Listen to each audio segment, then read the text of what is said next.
Hello everybody, welcome back to Statesman.com for another edition of the High School Blitz. I'm Tony Atkins here with Rick Cantu and Danny Davis. We're going to start out by talking about the semifinal round, which just passed, and we're going to give out some game balls. We'll start with you, Danny. Who are you giving your game ball to? I think this might be the first time this entire year I've given a game ball to a sophomore, but Cedar Park's Jav Guidry had a great game on Friday night over at DKR.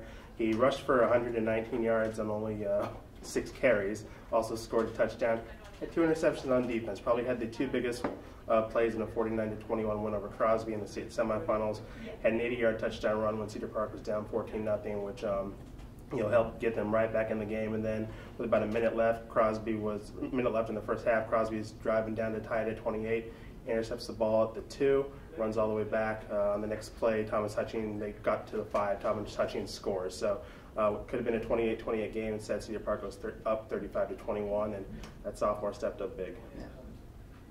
I'm going to give mine to Caleb Guerin. He's the running back from Liberty Hill.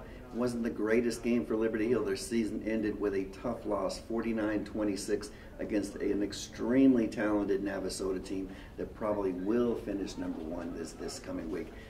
But Guerin had 126 yards rushing.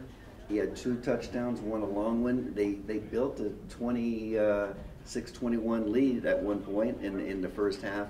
Just couldn't hold on, and he couldn't score anymore in the second half. But an excellent season for Liberty Hill and a great game for Caleb. Well, now we'll talk about what we learned from the state semifinals. Rick, what did you learn from this round? Well, if I learned anything, it's that Cedar Park's offense is extremely good. They're on an 8-game winning streak.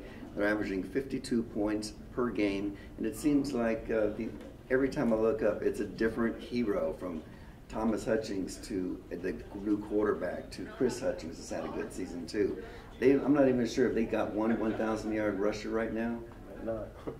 And Thomas, well, he's going to get it this weekend, but that's what I learned. Their offense is almost unstoppable.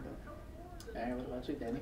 For the next couple of months, I think probably when people think about Vandergrift, they might think about how their season ended, a 76-35 loss to Temple, where they just could not stop Temple's this merciless running attack. But we open the next season in 2015. Vandergrift is probably going to be the 2nd or 3rd ranked team in our preseason poll.